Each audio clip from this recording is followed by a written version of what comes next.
Ahojte, ja som Srigi a v tejto prednáške sa vám budem snažiť skoncentrovať do 40 minút moje posledné 2 mesiace a ukázať vám, s čím som sa hral. Začnem takou kravinkou, ešte má to taký subtitle táto prednáška, vidíte ho sami. Pred týždňom alebo 2 týždne dozadu v Brne sa odohral AI Battle. A ja to tu spomínam preto, lebo v hľadisku hodne rýchlo zaznelo, že a skúšal si to na grafickej karte a o 3 dní zavolal kámoš: Čau Srigi, ty si taký odborník, vedel by si mi poradiť, ako by som na grafickej karte rozbehal LLM-ko? A to ma tak presvedčilo, že asi je o to nejaký záujem. Dúfam, že aj u vás a poďme sa na to pozrieť. Začnem tým, že zodpoviem otázku, ktorú by niekto mal na konci alebo počas prednášky, taký ten slon v miestnosti, že prečo by som to sakra robil, prečo by som sa s tým trápil. Ukážeme si to na takom malom deme. Mám tu nejaký React alebo Preact komponent, sú tam nejaké use queries, GraphQL, potom je tam nejaký stav, dokonca sa tam stav vyrába pomocou funkcie. A potom je tu ďalšia funkcia, ktorá v tom Reacte, ak to poznáte, vyrába nejaký JSX docela dlhý. A potom ide ten samotný JSX, hej, tam sme videli return a on volá tú funkciu read render figures. Tak si hovorím, to je úplne exaktný príklad, že vyextrahuj to do samostatného komponentu. Tak som zapol Anthropic, vyextrahuj to do komponentu túto vec, proste to vyvajbujem. A on začne makať, robí nový súbor, importne ho. Ja už to tam vidím, že on rozmýšľa nad tým, že OK, je importnutý, nepoužil som ho a potom task zelený, je to hotové. A namiesto tej funkcie tam mám tam krásne použitý ten komponent. A teraz, v čom je ten slon v tej miestnosti, tak počkáme a zazoomujeme a už to asi chápete. Podľa dnešného kurzu celá táto operácia stála 3 koruny. Ja neviem, čo v Českej republike stojí 3 koruny. Rohlík stojí 7 alebo 5. A programátori majú, ja neviem, 1000 na hodinu, hej. A tu sme urobili niečo za 3 koruny, čo by programátor robil od 2 do 10 minút. A tuto nám to zbehlo za 30 sekúnd, bolo to možno trošku zrýchlené, ale nebolo to dlhšie ako tie 2 minúty. Ja tu nechcem zodpovedávať tú otázku, prečo by ste to mali robiť. Ja tu chcem dať návod na to, ako to robiť. Možno tu dám nejaké ako hinty na tomto slajde. Jedným z nich je, že chceme stabilne pracovať s LLM-kom, alebo chceme mať nízku latenciu, alebo tie modely sa časom menia. A môžeme mať model na harddisku a tým pádom sa nám ten model nebude meniť pod rukami. Hej, poznáme takéto, že pretrénovali to, aby to bolo viac woke ten model, alebo menej rasistický a podobné kravinky. A ľudia si všimli, že tie modely boli na začiatku lepšie ako potom o pár mesiacov.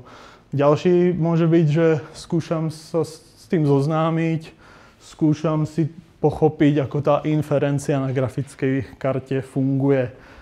Hodne veľký je určite to, že si niečo v práci urobíme ako mikroservisu, ktorá LLM-ko alebo AI používa, pretože tam chceme mať tú privacy. A tak potrebujeme vedieť, ako to na tom vlastnom hardveri spustiť. A potom taká mužská odpoveď, no, pretože môžem, ne? Klasika.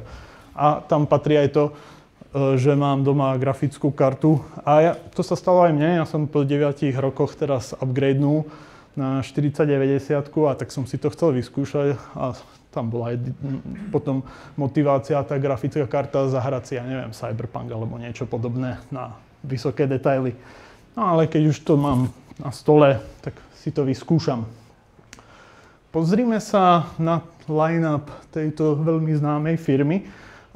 Je to dôležité preto, aby sme pochopili, či sa nám s tým vôbec oplatí trápiť, lebo ten hardware hodne určuje tie naše možnosti. Vyšla nám nejaká 50-ková rada, známa tiež ako Blackwell. A pri tých kartách je teraz hodne dôležité to množstvo pamäti a je tam často udávaný aj parameter, ktorý vidíme. Ja to skúsim zamerať.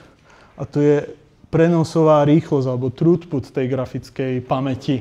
A vidíme tam nejaké číslo 670 GB za sekundu. Skúste si to číslo zapamätať, na ďalšom slajde ho porovnať so zariadeniami od Apple. 5080, veľa ľudí si ju nakúpilo, 16 GB rámky a vidíme, že to už docela stúpa. ten throughput. Potom prichádza to, čo som si kúpil ja, ono to stúpa podľa toho množstva pamäti. Ja som si ho kúpil práve kvôli tomu, je to staršia generácia, lebo proste má viac tej pamäti a už aj ten bandwidth tej pamäte, už sa tu bavíme o 1 terabajte za sekundu, čo je ako fakt slušné číslo.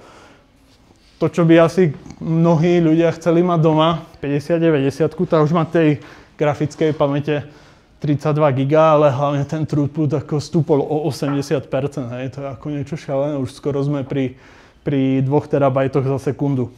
Jeho cena by mala byť $2000, ale to je proste veľmi laughable, pretože posledné 2 mesiace ukázali, že tá karta sa predávala kvôli AI hypu, podobne ako bola kryptohorúčka, tak teraz je AI horúčka, každý to chce mať doma a vyskúšať si to a zahrať si KCD.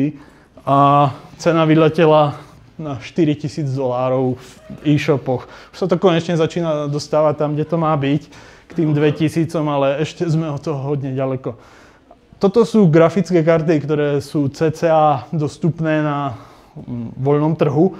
A teraz už sa dostávame hodne, keď chceme tej pamäte mať ešte viac, tak musíme ísť do niečoho, že si kúpime profesionálnu kartu na eBay, ktorá je ale z tej starej generácie, podobne ako 4090, len vidíte, že tá pamäť je zdvojnásobená a je trošku spomalená, ale umožní nám to zloadnúť do tej karty trochu väčší model. Ale bohužiaľ pobeží pomalšie, lebo nestúpol adekvátne ten throughput.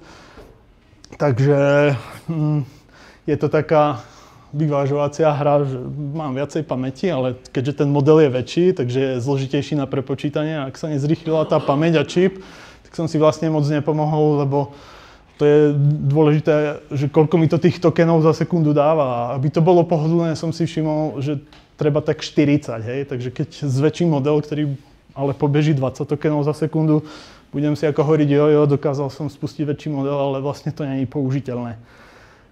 Karta, ktorá bola oznámená a ešte nie je na trhu, tak to je zase z Blackwellu. Vidíte, ten throughput je ten istý. A to je, profesionáli vravia, toto je to, čo sme chceli kúpiť namiesto tej 50-90. Na toto sme čakali a my idioti sme si kúpili túto, ale tá druhá ešte nevyšla. A potom ešte Nvidia predstavila takúto malú krabičku zo 128 GB, ale vidíte, že ten throughput strašne klesol, lebo je to proste iba taká malá skrinka, také nejaké Mac mini. Ale zároveň za polovičnú cenu a tej ramky je tam viac, takže by ste si mohli pustiť fakt veľký model. No a teraz k tej použiteľnosti. Vidíme, že ten range je od 12 až po 128 GB. Určite poznáte, že tie modely majú nejaký počet tých váh alebo parametrov, uvádza sa v biliónoch, čiže v miliardách. Tak 14 miliardové modely spustíte od tých 12 GB. Keď chcete si skúsiť 32 bilión model, bohužiaľ neúspejete s 50-80, hodne veľké sklamanie podľa mňa pre tých ľudí, čo si ju kúpili, pretože ten model tam fakt nevojde a ja som si kvôli tomu kúpil tých 24 GB. Keď budete chcieť skúsiť ešte o úroveň väčšie modely, ktoré sú dostupné na open source trhu, keď to tak mám povedať, tak tam bohužiaľ neúspejete ani s tou RTX 6000 ADA. Proste musíte čakať, lebo tých 48 GB, ten 70 bilión parameter neloadne. Poďme na ten Apple. Ako som vravel, skúste si zapamätať tie čísla, v akých rangeoch sa ten throughput pohybuje. Máme nejaký MacBook Air a vidíte, že tie čísla brutálne padli. Ja som tu vždy ukázal to najnovšie a v najvyššej konfigurácii, ako sa dá na ich stránke nakonfigurovať. Hodne veľa ľudí si kupuje alebo bude upgradeovať na najnovší MacBook Pro. A vidíte, že my za tým grafickým kartám nepribližujeme sa ani tej 50-70, tej rámky je tam strašne veľa, ale tá grafika je proste niekde úplne inde so svojím výkonom. Takže že sa notebooky ako by mali používať na lokálny AI inferencing, podľa mňa je to také polovičaté. Hodne sa spomínajú takéto desktopíky a vidíte, ten throughput je proste tragický. My sa priblížime k tomu 1 terabajtu až s veľkým Mac Studiom, ktoré stojí $10 000, takže ja by som hodne rád, ak niekto má proste MacBook M4 s nejakým zaujímavým množstvom ramky. A ja by som chcel vidieť, ako tam tie LLM-ka bežia, v akej rýchlosti. Že keby tu niekto bol so 64 gigovým MacBookom, ja tu mám model na USBčku a ja by si to fakt chcel vidieť, ako rýchlo to beží. Mám tu 32 biliónový model. Ja si rozmýšľam ísť do iStylu, alebo jak sa volajú tie miestne obchody a proste to tam zasunúť a vyskúšať. A fakt, ak si kúpim nový MacBook a beží to pomaly, si poviem kravina, radšej ostanem na tej grafike. Sú 3 druhy LLM-iek. Prvé, ja ho nazývam, že je takéto hodne dump. Dáte mu nejaký prompt, on hneď začne písať tú odpoveď. To je proste taký ten ChatGPT 3,5 štýl odpovedania. Hodne si to vôbec ani nepremyslí, ide rovno po odpovedi a niečo vypluje. Na opačnom spektre sú LLM-ka, ktoré sa zamyslia nad tým, čo idú povedať. Začne tam tá thinking fáza, ono to fakt ide, môžeme si ju rozkliknúť, môžeme sa do nej pozrieť, o čom rozmýšľa a po nejakej dobe to ako vypluje tú našu odpoveď, ale mala by byť hodne lepšia oproti tomu prostému modelu, pretože on si tam ríznuje nad tým, že aké by mohli byť use casey alebo edge casey a ten kód proste by mal byť lepší. Ale videli sme, že ten thinking nejaký čas zaberá a môže to byť trošku nepraktické. Hlavne videli sme, že takto vyzerá 47 tokenov za sekundu. Že ak by sme to mali pomalé a máme thinking model, ktorý hodne rozmýšľa, tak to môže byť nepraktické. Také niečo uprostred je reasoning model. On sa zamyslí ako keby tak inline, nevstúpi do tej thinking fázy. V tomto prípade tento model, ktorý som tu použil, on strašne veľa thinkuje. Mne to príde, že mohol by kľudne iba 1/3 toho. Takže to sú ako keby tá zlatá stredná cesta, čo sa možno hodí na to naše vibovanie v nejakom VS Code alebo v kurzore. A opäť ale ten výsledok je hodne dobrý oproti tomu prvému modelu. Sú iba 2 druhy LLM-iek. To je možno také kontra proti tomu, čo som povedal, ale jednou z nich je, že vie kódovať a druhé je, že nevie kódovať. Ale ja to doplním, že s toolom. Čo je tool? Možno za chvíľku si ukážeme alebo pochopíme. Stiahnem nejaké LLM-ko z Hugging Face a napríklad to bude z tej druhej skupiny, že nevie kódiť s tým našim toolom. A môže to byť proste LLM-ko, ktoré má takúto kartičku na tom našom Hugging Face. Je to proste nejaká dark neurónová sieť na komunikáciu o erotických a o violence veciach. Tu vidíme, že to dotrénovali na 270 alebo 670 noviel, ktoré sú o erotik, horor a violence. Mne sa hodne páči tento tu tag, ktorý tu je unaligned. Ak viete, čo to je, že nezarovnaná so cieľmi ľudskej rasy, čo by mala byť tá AI-ka, že vychádzajú aj takéto modely a rozhodne asi preto existuje nejaký trh, že niekto ako sa rád bičuje a chce si proste, prosím ťa, napíš mi najväčšiu vec, ako by si ma zabila, tak existuje na to LLM-ko. Tak toto asi nebude vhodné na kódenie.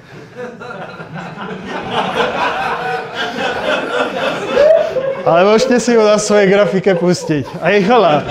Existujú ako, jak sa volajú, Catwoman, že majú uška v tých popisoch a proste asi sú ľudia, ktorí už reálne to začínajú mať ako svoje priateľky a chcú sa s tým rozprávať. Je preto rozhodne nejaký trh. Čím sa to odlišuje, že nejaký model vie kódiť a nejaký model kódiť nevie?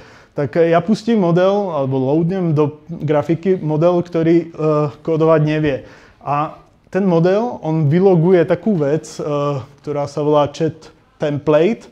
Teraz je veľmi dobré, že tie chat templates sa dajú embedovať už do toho modelu. Asi pred pol rokom to ešte nebolo a človek sa tam musel ako keby odhaľovať pomocou prepínačov toho programu, ktorým ten model spúšťa, musel ako tipnúť, na ktorú template je natrénovaný. Teraz už je to vnútri toho modelu.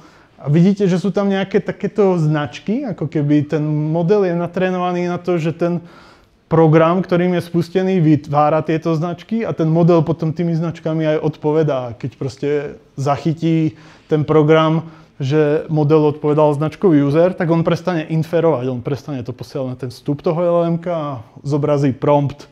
A keď ten prompt proste človek dopíše, tak to pošle a označí to, že asistant a potom znova to LLM-ko vie, že OK, od značky asistant a user viem, že čo bol prompt a čo je moja odpoveď. A potom zase píše odpoveď, dá end a vygeneruje user. Takže tohle je systémový prompt? Toto je proste na tie značky ako keby natrénovaná, že ona vidí. Ako je tu niekde potom aj systém, že ty vieš ako keby jednoduchým značkovacím systémom alebo jazykom tomu LLM-ku povedať, čo je systém, čo je user prompt, čo je moja vlastná odpoveď. A zároveň ten runtime na tie značky reaguje. Neviem, či to zodpovedalo tvoju otázku, alebo... Ne, úplně asi to vypadá to, že to je prostě systémový prompt. Je to proste chat template, že ten model vie, že keď skončí svoju odpoveď, dogeneruje, tak na konci musí vygenerovať user. Ještě víc meta. Level podsystém pro Jo.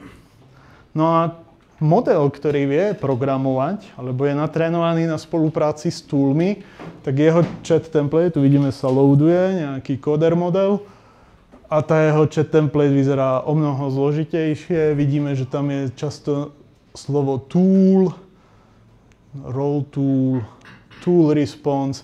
Že ten značkovací jazyk, ktorý ten model chápe, je o mnoho komplexnejší a to oddeľuje tie modely na tie dve skupiny, čo vedia kódovať alebo nevedia. A my rozhodne sa zaujímame o takéto modely, keď to chceme použiť na to naše vibovanie na grafike. Takže to není o tom, jestli je naučený na kódění nebo není, ale jenom na... No je naučený. On je fine-tunutý na tieto značky.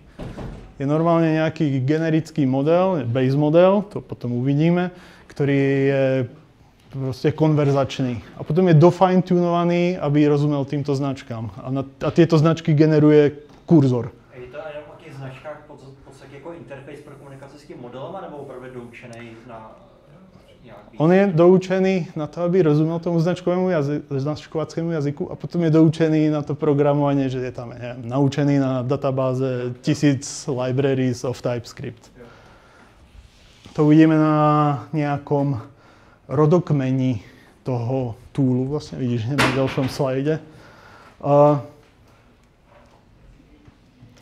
Keď ste na Hugging Face a chcete nájsť ten kódovací alebo model, ktorý rozumie kódovaniu, tak môžete použiť search vyhľadávanie a napísať tam, a mali by ste tam napísať coder. A on vám nájde nejaký model, ktorý má coder. A všimnite si, práve tu je tá jeho lineage, že on je proste nejaký base model, klasický Qwen 2,5, Qwen je tuším od Alibaby. A oni ho potom fine-tunili na toho kódra, aby rozumel tým značkám a potom ho ešte dofine-tunovali, aby vedel byť instruct riadený. A potom prichádza tento náš model, ktorý je proste tento tu kóder. On bol asi iba abliterovaný. Abliterovaný znamená, že z neho vyhodili cesty, ktoré robia, jak sa to volá, cenzurovanie. A vidíme, že z toho nášho Qwen 2,5 coder instruct je vyfine-tunované, alebo z neho vychádza ďalších 17 modelov a tento náš model je jeden z tých 17. Tá lineage môže vypadať potom ešte inak, že nie len, že je to fine-tune, ale prišlo sa na to, že existuje aj merge. Že viem zmeržovať modely k sebe, ja neviem ako na to, proste mám takto 10 sietí, jedna vie robiť SQL, druhá TypeScript, tretia je všetky jazyky, tak to nejako mergeli k sebe a vznikol proste O1 jojo, veľmi dobrý programovací model. A problém je, že on v sebe nemá žiadny názov coder. Takže sa nedá vyhľadať ako keby cez search, cez názov toho nášho modelu. A jak som ho našiel ja, no to si ukážeme za chvíľku, ale proste na tom Hugging Face, predstavte si, že to je obrovský katalóg modelov a dobré nakódenie je ich asi 20, a sú ich tam 100 000 a je to ako docela quest nájsť tie dobré. A trošku sa na to pozrieme, ako som sa k tomu dostal.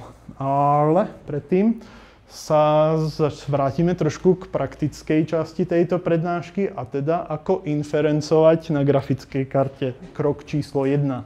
Potrebujeme do nášho systému, ktorým je MS Windows, prekvapivo, doinštalovať grafickú kartu a k nej normálne nainštalujeme herné ovládače. Žiadny špeciálny ovládač pre nejaké profesionálne použitie. Funguje to s grafickým driverom pre hry. Krok číslo 2 je hodne dôležité, alebo hodne hodné. Tú našu kartu trošku overclocknúť a undervoltnúť. Toto je, teraz tu pôjdeme hodne low level, ale ja som proste na tejto úrovni a mám ju rád. Toto je software na monitoring a nejaké pretaktovanie grafickej karty. Kedysi sa volal Rivatuner, dnes sa volá MSI Afterburner. Toto je jeho starý skin, keď si nainštalujete MSI Afterburner teraz, tak ten skin bude iný, ale ja si to vždy prepínam do tohto starého skinu a vidíme, že tu môžeme si monitorovať hodiny grafického čipu, hodiny pamäti, alebo koľko pamäti je obsadenej. Teraz je obsadené skoro žiadna. Tu ten limit je tých 24 GB. Napätie grafického čipu. A k tomu sa práve dostaneme, pretože keď stlačíte tajnú kombináciu CTRL-F, málo kto to vie, na NVIDIA kartách, tak sa objaví toto okno, ktoré sa nazýva Voltage Frequency Curve Editor, alebo VF krivka. A tá VF krivka hovorí, tuto to moc nie je vidno, ale tá karta momentálne je zaťažená a má frekvenciu tesne pod 2800. A keď sa to pretne, tak zistíme, že na to, aby ten čip mohol dosiahnuť tú frekvenciu 2700 niečo MHz, potrebuje na to napätie 1050 mV. Spravedlňujem sa, že je to také malé a není to vidno. A u mňa doma na monitore to fungovalo. To tu nefunguje. Jo. Aha. To by hodne pomohlo. Všetko to tu iba zapína, bohužiaľ. Každopádne, čo s touto krivkou? Toto je defaultná krivka, s ktorou tá karta a driver prichádzajú, ale vy ju viete zeditovať, že ju trošku useknete. A teraz tá karta beží v móde, že má niečo vyše 2800 MHz a potrebuje k tomu o mnoho nižšie napätie. Znížili sme to z tých 1050 na o 75 mV. Poviete si, 75 mV, však to je nič. No, ale nám klesla spotreba, vidíme, že predtým bežala karta na 1.0, na tých 1050 mV, na 975, tak nám tá spotreba klesla o 60 alebo 50 W, ale sú prípady ľudí, ktorí to dokázali stiahnuť spotrebu tej karty o 100 W z toho, jak vám to príde z obchodu. Klesla nám teplota a hodne nám stúpol výkon tým, že sme vlastne zvýšili ako keby hodiny grafického čipu, trošku sme pretaktovali aj pamäť o 1200 MHz a nestratili sme žiadny výkon a pritom to beží na tom nižšom napätí s nižšou spotrebou. Čiže ak budete sa pokúšať nielen rozbehávať LLM-ko na karte, ale aj hrať, tak je veľmi dôležité alebo veľmi vhodné, aby ste si tú krivku, ak máte NVIDIu, poladili. Je to výkon, ktorý máte na tacke a väčšina, 90% ľudí o tom nevie, že táto možnosť tam je. Krok číslo 3. Poladili sme kartu, nainštalovali sme driver. Budeme potrebovať niečo, čo ten model ako keby loadne do tej karty. Ja tomu hovorím LLM runtime. Model je nejaký binárny súbor, hodne veľký, sú to jednotky až desiatky gigabajtov a ten runtime ako keby ten model zobere a proste ho pomocou seba nejako pošle do tej grafickej karty cez ten náš driver. A proste je to normálny program, ktorý beží niekde na Windowse. A môže nám otvoriť dokonca port a tým pádom môžeme ako keby posielať na tú grafickú kartu, v princípe na tú kartu, naše prompty a požiadavky. Že čo použiť ako tento LLM runtime? No, tá klasická odpoveď je Ollama, že? A moja odpoveď je nie.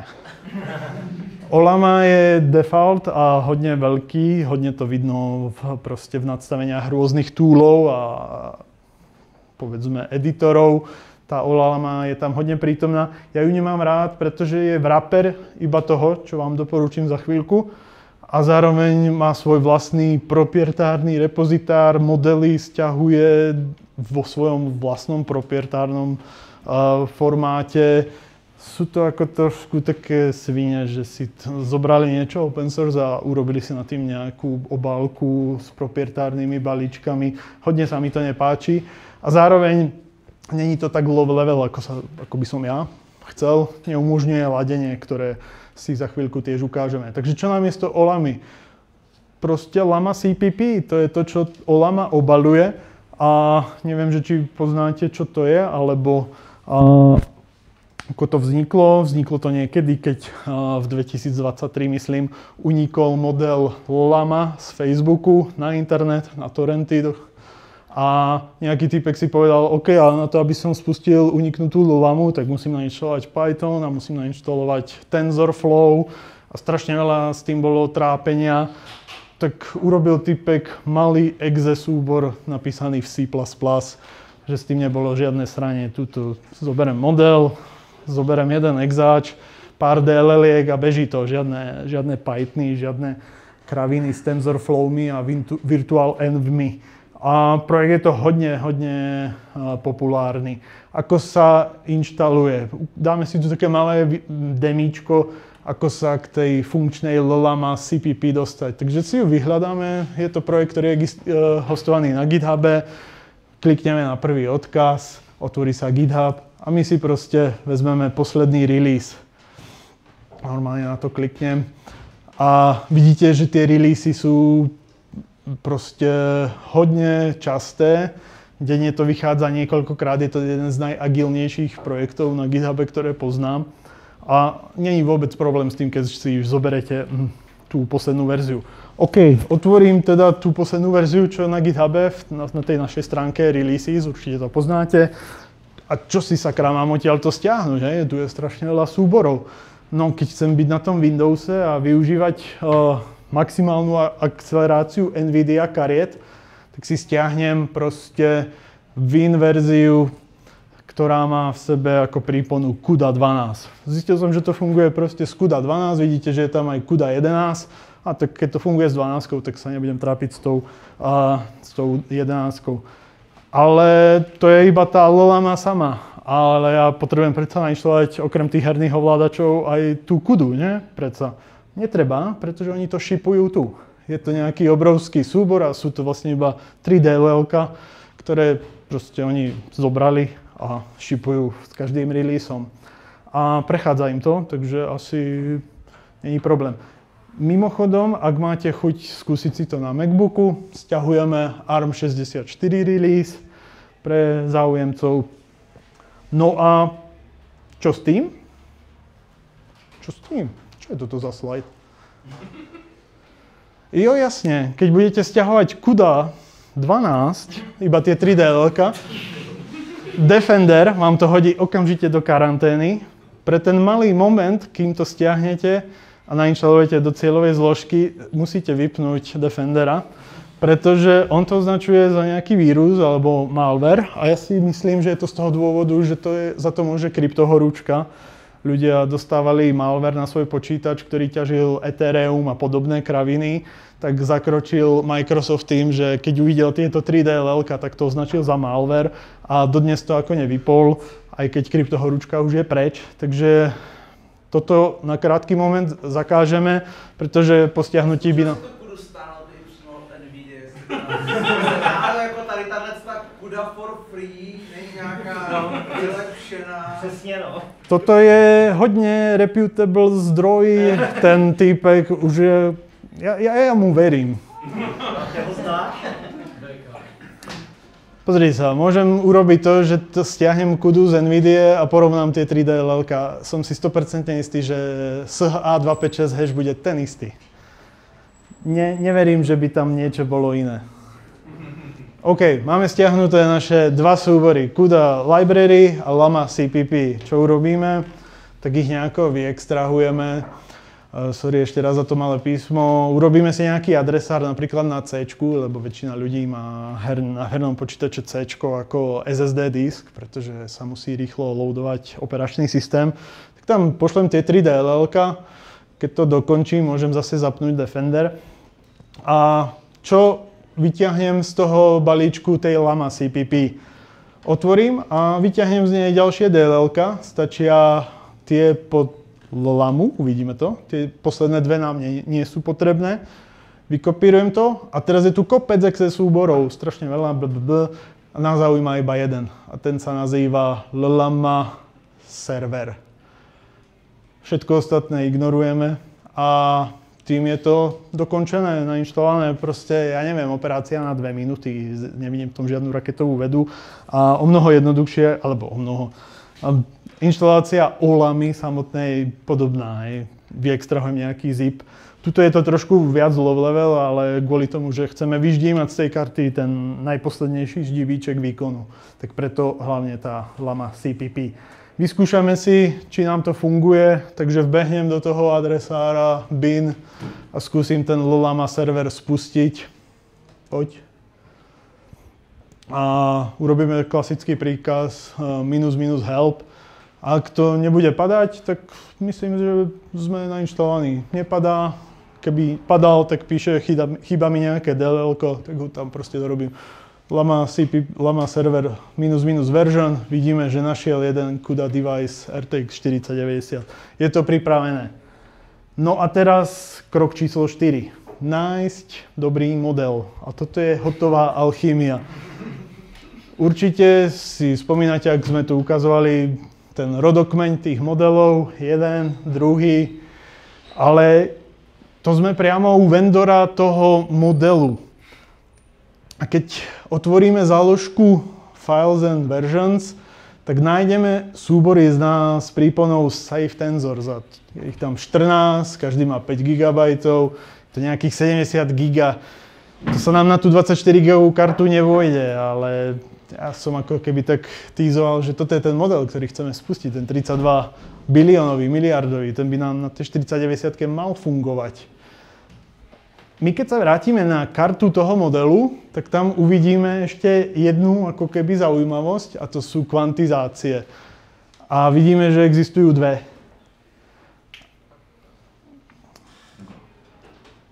A skvantizoval to týpek, ktorý si hovorí, alebo tým Mradermacher.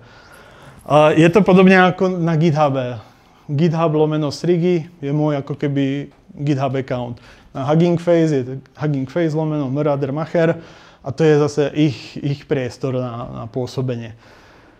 Ale predtým, než sa pozrieme viac, alebo bližšie na ten ich repozitár, alebo na ten ich katalóg, čo to je tá kvantizácia? Hodne ľudí som videl v prednáškach sa to pokúsiť vysvetliť a podľa mňa to nevysvetlili úplne dobre, tak sa na to pozrime z môjho pokusu. Každý asi niekedy videl, ako vypadá neurónka, že sú to nejaké neuróny a medzi nimi sú nejaké cesty a tie jednotlivé cesty sú ako keby váhy a určujú, akou intenzitou sa ten signál prenesie do ďalšieho neurónu.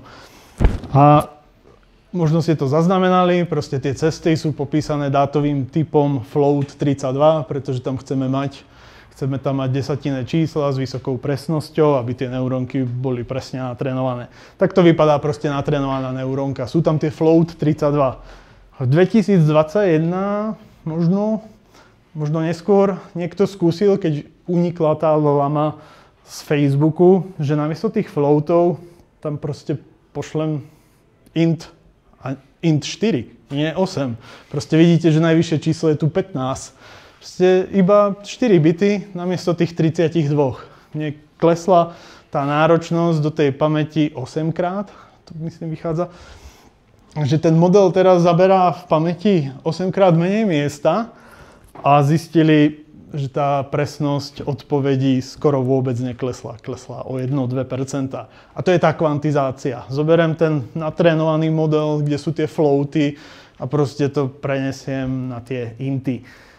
Tá kvantizácia... Máte nejaký ten reinforcement, jakoby Nie, to je proste čisto prejdem tie váhy a nejakou chytristikou zmením tie dátové typy. A práve tu prichádza tento slajd, že dátový rozsah floatu je tieto šialené čísla od do, plus, minus. A ako na to napasujem náš int 4, ktorý má hodnoty 0 až 15. Tak jedna z najhlúpejších možností je proste rozdelím ten rozsah na 16 nejakých segmentov a ak sa tá váha nachádza v tom rozsahu, tak tam nadstavím tú hodnotu. Ale je tých možností kvantizácie asi nekonečné mnoho. Jedna z nich môže byť, že proste prejdem celú neurónku a zistím, že tento rozsah sa v nej vôbec nepoužíva, tak to možno bude zúžené, hej? Alebo použijem iba kladné. Ja som neštudoval zdrojáky kvantizérov, ale sám viem, že tých možností, ako kvantizovať floaty na int 4 je x a každý z nich prináša rôznu možnú presnosť toho, alebo ten výsledok tej výslednej neurónky, aby mala čo najlepšiu presnosť, aby neklesla, tak je možné to skvantizovať rôznymi spôsobmi na ten int 4, int 8. Niektorí používajú dokonca iba int 2, proste to má iba 4 hodnoty. Ale tomu by som sa ja už vyhýbal. Pre mňa ako sú najdôležitejšie int 4. Späť k tomu Mörder-Macherovi. To je nejaký tím na Hugging Face, ktorý každých 2-3 minúty skvantizuje nejaký model. Vidíte minute ago, 6 minutes ago, 10 minutes ago. Ak to nevidíte vzadu, tak verte mi, je to tam. A tento tím skvantizoval už asi 37 000 modelov. Oni proste sú na Hugging Face a hľadajú. A keď niečo nájdu, tak to skvantizujú. Proste sa s tým neserú. Ja neviem, odkiaľ na to majú prachy. Čítal som si dneska, že je to tím 3 ľudí a jeden z nich má prístup ku superkompútrom. A tak to robia. A dávajú to tu zadarmo. Neviem. Ale si istý, že sú tu lidi, nejsou to jenom AI-ka, který... Je tu napísaný tím. A je jasné, že to majú zautomatizované, keď to takto beží, ale oni proste pozrú, čo vyšlo nové a hneď to skvantizujú. Neuveriteľné. No a ako nájsť v tej záplave nejaký dobrý kódovací model? S touto stránkou treba pracovať trošku zaujímavým spôsobom. Možno ak tu niekto je, kto s tým už niekedy pracoval, tak ten problém pozná. O čo sa jedná? Ukážeme si to na krátkom screencaste. Ja urobím to, že chcem celý ten ich katalóg vylistovať na stránku a určite pochopíte, že vylistovať 37 000 nót, že vykresliť chvíľku potrvá. Tak mne hlavne vadí, že sú strašne skrátené a nedá sa to vôbec predĺžiť. Ja otvorím Chrome DevTools, nájdem si ten kontajner, odstránim z neho ten sidebar, pretože potrebujem to vidieť v celej šírke a tá stránka je fakt zle navrhnutá. Odstránim sidebar, zväčším šírku toho parenta na maximum, čo mi ten browser umožňuje. OK, je to zväčšené, zavriem Chrome DevTools a teraz tlačím ten expand, lebo keby som to urobil potom, tak proste zabilo by to browser. Toto tiež zabije browser. Jeden až dvakrát vybehne tento warning a potom už to vylistuje. OK, máme 37 000 modelov. Teraz môžem urobiť ctrl-f a napísať nad tým coder. A už sa to tam načítava, koľko ich je. To nemá API? Má to tam nejaký search button, ale ten problém je stále ten istý. A asi to API má, ale ja som išiel na to. Pre mňa to je taká chvíľka večerná, že si pozriem, čo nové vyšlo. Nemá vlastní MCP server. Jasne. Niekto z vás fakt kúka na seriály a kúkam na to, aké vyšli modely. Pre mňa je to... Je to pravda. Dôležitá vec. Všimnite si, že sme našli nejaký, čo to je, HiCoder R1 Distill Gemma. 27 bilión. A hneď pod ním je I1. Líšia sa iba v tomto písmenku. Čo do prdele to znamená? A ktorý z tých dvoch si mám stiahnuť? Nie? Že ten problém výberu modelu je taký hodne multidimenzionálny. Keď rozkliknem detail toho obyčajného, všimnite si, že tu je napísané static quants. A ten s tým I1 má weighted E-matrix quants. A je rozhodne viac populárny ako ten predtým. O čo ide? Oni keď to kvantizujú, môžu si povedať, pre všetky váhy, čo sú v tom modeli, v tej neurónke, použijeme jednu techniku kvantizácie, že to rozdelíme na tých 16 sektorov. Weighted quant znamená, my to porovnáme pre každú váhu samostatne a použijeme optimalizovanú techniku pre každú váhu. A E-matrix, že to optimalizujeme vo väčších celkoch, že už rozumieme, čo tá neurónka, akú techniku kvantizácie použiť na to, aby tá presnosť klesla čo najmenej.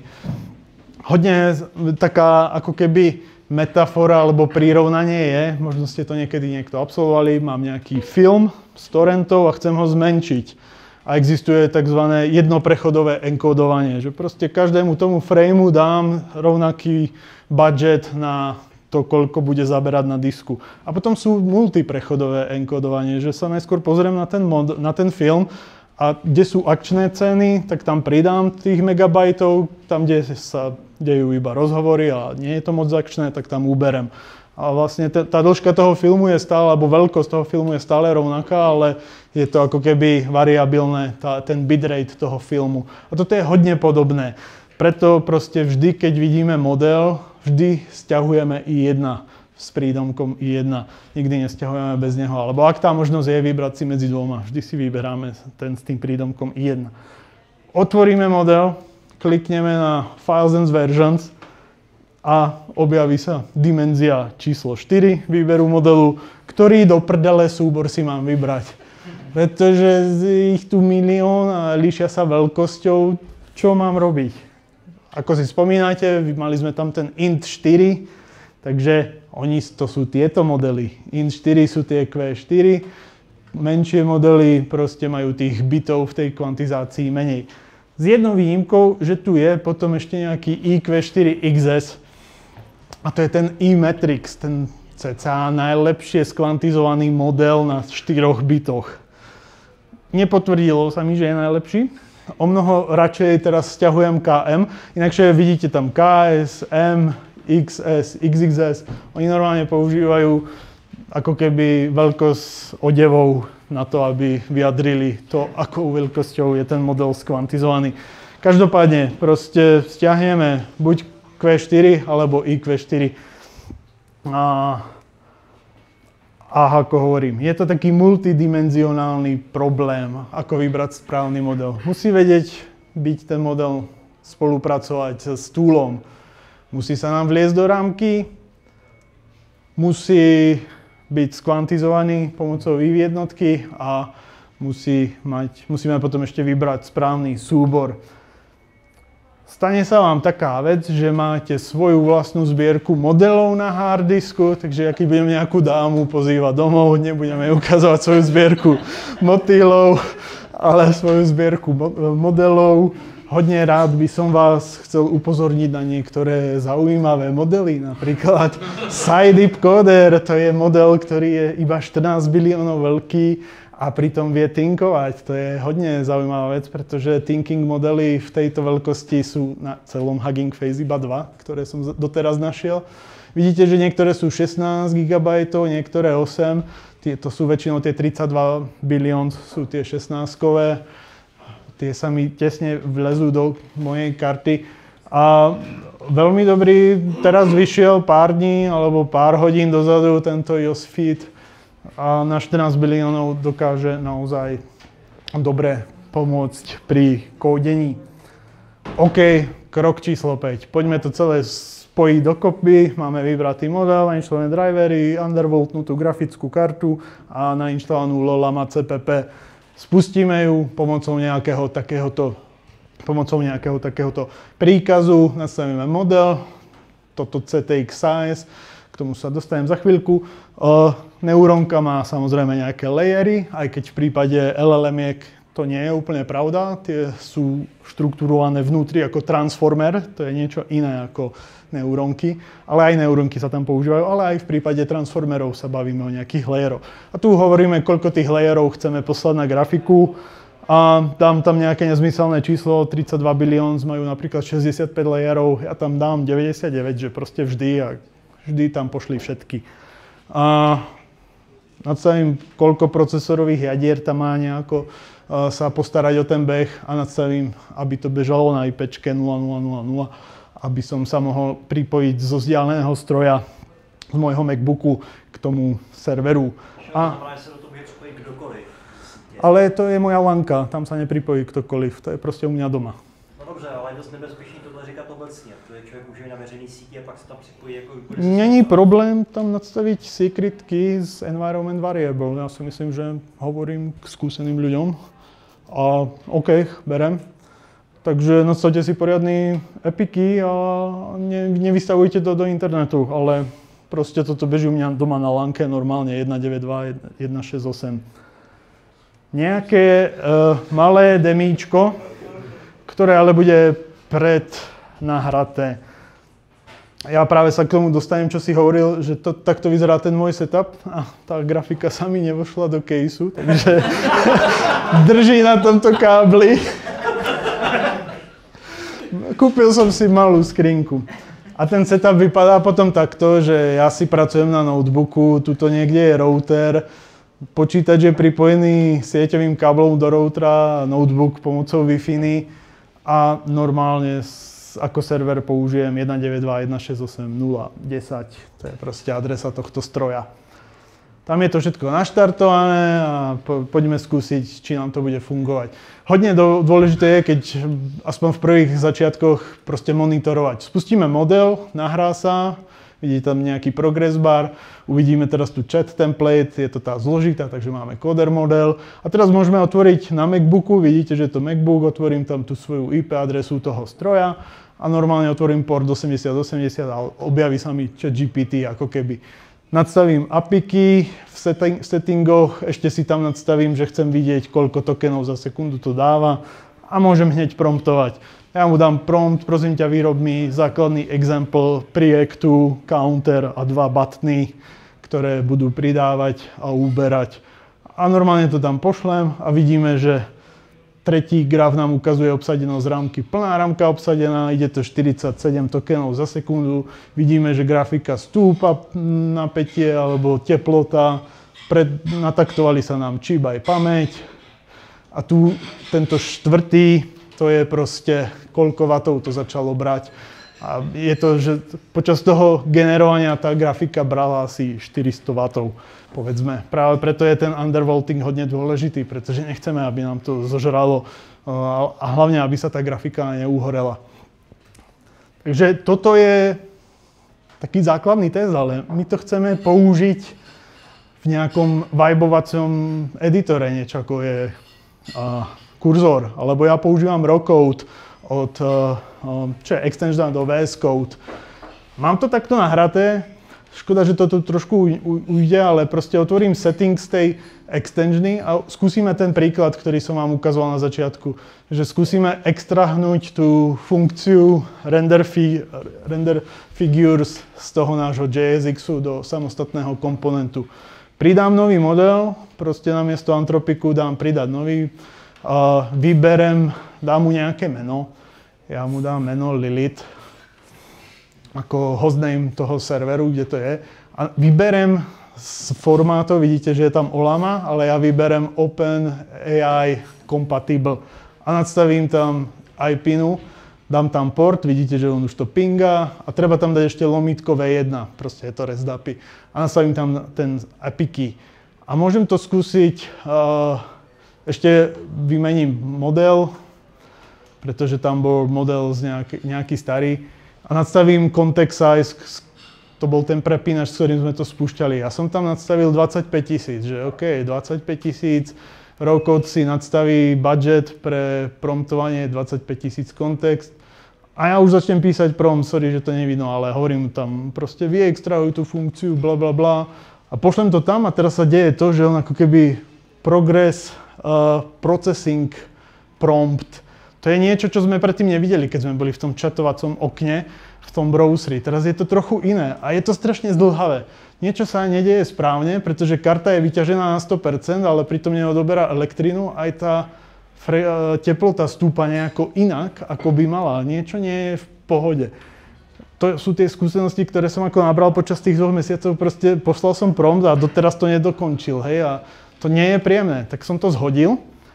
A to, čo sa stalo, je, že ja som nasadil ten kontext na 25 000 a to je hodne veľa. Tá karta pretiekla, aj keď sme videli, že tam bolo, ja neviem, 100-200 MB voľnej pamäti, ale nevošlo sa to a ten výkon ako keby pri použití stúlom klesol. Ja viem, že treba mu dať context size 19 000. Vtedy tam ako ten 32 bilión model vojde, s tým, že je plne akcelerovaný. Ako keby sa vypla tá akcelerácia. Tak som to opravil, naštartoval som ten model, mám trošku asi 500 MB pamäte voľnej na nejakú ako rezervu a opravil som to aj v tom rokode. A teraz vidíte, že je to o mnoho veselejšie, hej, že ten prompt sa spracoval hneď a už to ide plnou rýchlosťou, hej, tých 47 tokenov za sekundu. A teraz sa bude snažiť to opraviť. Spoiler alert, nepodarí sa mu to, pretože som debil a ja som tam nechal chybu TypeScriptovú a on sa ju bude snažiť opraviť a s tým one-shot promptom to nedokáže. Ale vidíme, že odstránil kód tej funkcie z toho nášho súboru, teraz založí ten súbor toho komponentu, vyextrahuje ako keby ten kód z toho súboru a vloží ho do nového súboru. Ale to je ten náš thinking model, ktorý som vravil, že sa hodne veľa zamýšľa. Není dobrý, lebo on hodne rýchlo vyčerpá ten budget, ktorý tu vidíme na promptovanie. Ale vidíte, ako on rozumie tomu, tým značkám z toho toolu, vie, že proste má urobiť div. A pracuje, šrotuje a tá úloha mu vytečie z kontextu. A keď mu vytečie kontext, to uvidíte za chvíľu, alebo vidíte, že urobil import toho nového súboru do toho starého, ale nevie si poradiť s tou TypeScript chybou, tak sa snaží ako zamyslieť nad tým, čo s tým, až proste vytečie z tých 19 000. A vtedy, keď vytečie kontext na grafike, stane sa to, že on začne halucinovať. To je to, že tie modely, aj keď nie sú úplne špičkové, ale keď majú dlhý kontext, tak si s tou úlohou poradia. Ale v momente, ako pretečie ten kontext, tak začnú byť hodne zlé a proste môžete to vypnúť a vtedy sa to proste neoplatí. Preto sa vám neoplatí vibovať na 16 gigovej alebo na 12 gigovej karte, pretože ten kontext si tam nemôžete dovoliť obrovský. Takže on založil ten súbor a snaží sa... Máš nejaký trik nebo nejaký moment, kdy to vždycky 100% poznáš? Začne robiť blbosti, pozeraj. Je to dlhšie video a proste on si s tou úlohou neporadí do 2 minút. Hej? A vtedy si povie, že je lepšie si zaplatiť Anthropic. A už ide, už dáva iba bodky a vtedy viete, že je v prdeli. Jediné, čo pomôže, terminate. Videl som proste kvantizácia IQ4, ktorú som tu tak ako predstavoval, tak dal som mu úlohu, urob mi nový footer v šablóne. Mal som nejaký layout a začal dávať div. A ja si vravím, OK, dobre, on halucinuje hneď od začiatku, vtedy je ten model proste zlý. Zvýšil som kvantizáciu z toho IQ4 na Q4KM a nerobil to. Hovorím si, to je multidimenzionálny problém, aby si vybral správny model. OK, zakončíme posledný slajd niečím úspešným. Beží to? Vymeníme model za 14 bilión Josefít a dáme mu kontext 50 000. A ja som opravil aj tú TypeScript chybu, takže sa s tým nebude moc trápiť. A dal som mu o mnoho lepší prompt. Najskôr to ale musíme všetko ponadstavovať, takže ideme do optionu, prehodíme model. Najskôr to treba odkliknúť preč, zvoliť ten nový, nadstaviť mu context size na 50 000 a ešte treba odkliknúť, že nepodporuje spracovanie obrázkov. To nemáme, bohužiaľ, na to existujú modely, ktoré sú multimodálne, toto není on. A dáme mu prompt, v ktorom hovorím, urob to najskôr tak, že vyextrahuješ ten kód do nového súboru, potom ten súbor importneš a až potom odstrániš ten kód z toho pôvodného komponentu a až potom to dáš do toho JSX-u. Ako keby som pre ňo pripravil plán, to čo určite všetci poznáte, že teraz je to agentic coding, tak ja som to nasimuloval v tom one-shot prompte. A veľmi happy začal progresovať a už vidíme, ako to fičí celkom dobre. Začal tým, že si urobil ten komponent do nového súboru. Zatiaľ nič neodstraňoval a proste ide, rozumie. tomu značkovaciemu jazyku, takže raw-code a to LLM-ko sa vedia porozprávať. Teraz vie, že tam potrebuje dať import toho súboru, sa zamyslí, karta odoberá 400 W, nejaký frajer by mohol vypočítať, koľko joulov nás to stálo, tento runtime na takej vysokej úrovni spotreby. Ale dojde to do bodu, keď proste bol vytvorený nový súbor, odstránený starý kód, tu sa stále spracovávajú nejaké prompt processing, vždy keď mu tam pošle nejaký nový checkpoint, poznáte to možno z kurzoru a skončí to s tým, že ten task skončí zeleným a máme tu figures extrahované na 14 biliónovom modeli zvládnuté a vidíme hore spotrebované tokeny. Toto je tu 50 000 a spotrebovalo sa na to asi 20 000 kontext. Takže ten 32 bilión model by asi neúspel s tým kontextom 19 000. Je to užitočné, ale treba k tomu hodne setupu. Musíme nadstaviť ten náš hardware, driver, undervolting je veľmi vhodný a overclocking ešte viac. Musíme vybrať správny kódovací model. Musíme nadstaviť správne alebo vybrať LLM-ko, či už Olamu, ale moje doporučenie poznáte, proste Llama CPP s DLL-kami priamo z GitHubu a musíme to celé nejako potom napojiť do toho nášho rozhrania, či už používate kurzor alebo VS Code, možno by to fungovalo, alebo som si dosť istý, že to bude fungovať aj v JetBrains nástrojoch. Ak tam bude možnosť vybrať ten protokol tej komunikácie na OpenAI compatible. Ak tam nebude, tak budete musieť zmeniť napríklad na Olamu. Tá otázka, ktorá zaznela na začiatku, je to useful alebo actually waste of time? Ja si myslím, že to useful je, keď máte aspoň tých 24 GB. Po tých 24 môžete skúsiť tie 14 biliónové modely. Pod nimi sú 7 biliónové modely. Podľa mňa tie na nejakú užitočnú prácu hodné nie sú. Tie už sú hodne sprosté. A to je celé. To sú moje 2 mesiace. Moje meno je Srigi. Ak máte otázky, tak sem s nimi.